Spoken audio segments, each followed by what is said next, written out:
मेरे सभी प्रिय श्रोताओं को राधे कृष्णा। आज पुरुषोत्तम मास का 9वां दिन है और हम श्रवण कर रहे हैं पुरुषोत्तम मास महात्मा कथा के सभी अध्याय। आज हम श्रवण करेंगे पुरुषोत्तम मास या अधिक मास महात्मा कथा का 9वां अध्याय। पुरुषोत्तम मास महात्म्य का 9वां अध्याय भगवान विष्णु की महिमा, दान, पुण्य और व्रत के फलों पर केंद्रित है। इसमें नारद मुनि और मेधावी ऋषि की कथा के माध्यम से बताया गया है कि जो भक्त इस पवित्र मास में व्रत और नियम का पालन करते हैं उनके सभी प्रकार के कष्ट दूर हो जाते हैं। इस अध्याय में मेधावी ऋषि की कन्या का वृत्तांत आता है। व्रत और अनुष्ठान के प्रभाव से जुड़े इनके प्रसंग को नारद जी ने सूत जी से पूछा था। जो भक्त इस माह में संयम, श्रद्धा और नियम के साथ भगवान विष्णु की पूजा, कथा, श्रवण, जप और दान करते हैं उन्हें अश्वमेध यज्ञ के समान पुण्य फल प्राप्त होता है। स्वागत है, मैं भाविनी मिश्रा आप सभी के सुखी, स्वस्थ और मंगलमय जीवन की कामना करती हूँ और पुरुषोत्तम मास महात्म्य कथा का अध्याय 9 प्रारंभ करती हूँ। प्रेम से बोलेंगे ओम नमो भगवते वासुदेवाय। सूत जी बोले, तदनंतर विस्मय से युक्त नारद मुनि ने मेधावी ऋषि की कन्या का अद्भुत वृत्तांत पूछा। नारद जी बोले, हे मुने, उस तपोवन में मेधावी की कन्या के बाद में क्या किया और किस मुनि श्रेष्ठ से उसके साथ विवाह किया? श्री नारायण बोले, अपने पिता को स्मरण करते करते और बार बार शोक करते करते उस घर में कुछ काल उस कन्या का व्यतीत हुआ।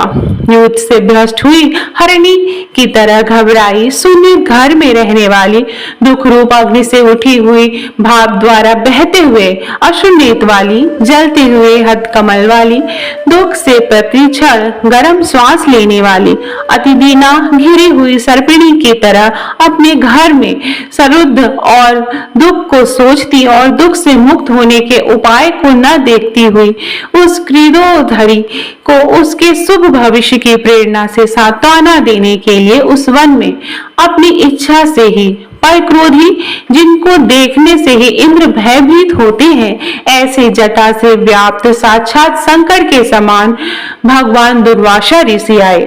हे नारद, भगवान कृष्ण ने राजा युधिष्ठिर से कहा कि हे राजेंद्र, वहां दुर्वासा आए जिसको कि आपकी माता कुंती ने बालपन में प्रसन्न किया था।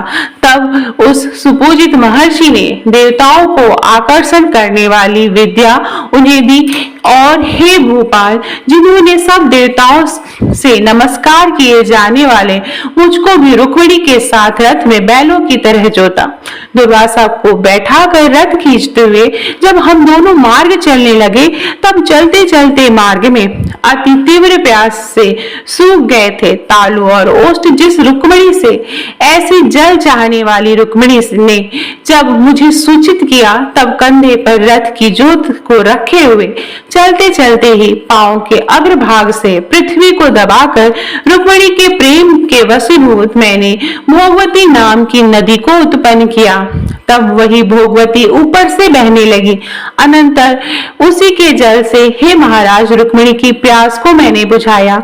इस प्रकार रुक्मिणी की प्यास को बुझाना देख उसी क्षण अग्नि की तरह दुर्वासा क्रोध से जलने लगे और प्रलय की अग्नि के समान उठकर दुर्वासा ने श्राप दिया। बोले, बड़ा आश्चर्य है हे कृष्ण, रुक्मिणी तुमको सदा अत्यंत प्रिय है, अतः स्त्री से के प्रेम से युक्त तुमने मेरी अवज्ञा कर अपना महत्व दिखलाते हुए इस प्रकार से उसे पानी पिलाया, अतः तुम दोनों का वियोग होगा। इस प्रकार उन्होंने श्राप दिया। हे युधिष्ठिर, वही यह दुर्वासा मुनि है, साक्षात रुद्र के अंश से उत्पन्न दूसरे काल रुद्र की तरह महर्षि अत्रि के उग्र तप रूप कल्प वृक्ष से दिव्य फल, पतिव्रताओं के सिर के रत्न, अनसुया भगवती के गर्भ से उत्पन्न अत्यंत मेधायुक्त दुर्वासा नाम के ऋषि हैं। अनेक तीर्थों के जल से भीगी हुई जटा से भूषित सिर वाले साक्षात तपोमूर्ति दुर्वासा ऋषि को आते देखकर कन्या ने शोक सागर से निकलकर धैर्य से मुनि के चरणों में प्रार्थना की। प्रार्थना करने के बाद जैसे वाल्मीकि ऋषि को जानकी अपने आश्रम में ले आई थी, वैसे ही यह भी दुर्वासा को अपने घर में लाकर अर्घ्यपाद्य और विविध प्रकार के जंगली फलों और पुष्पों से स्वागत के लिए आज्ञा लेकर आदर पूर्वक पूजन कर तदंतर हे राजन यह बाला बोली। कन्या बोली, हे महाभाग, हे अतिकुल के सूर्य, आपको प्रणाम है।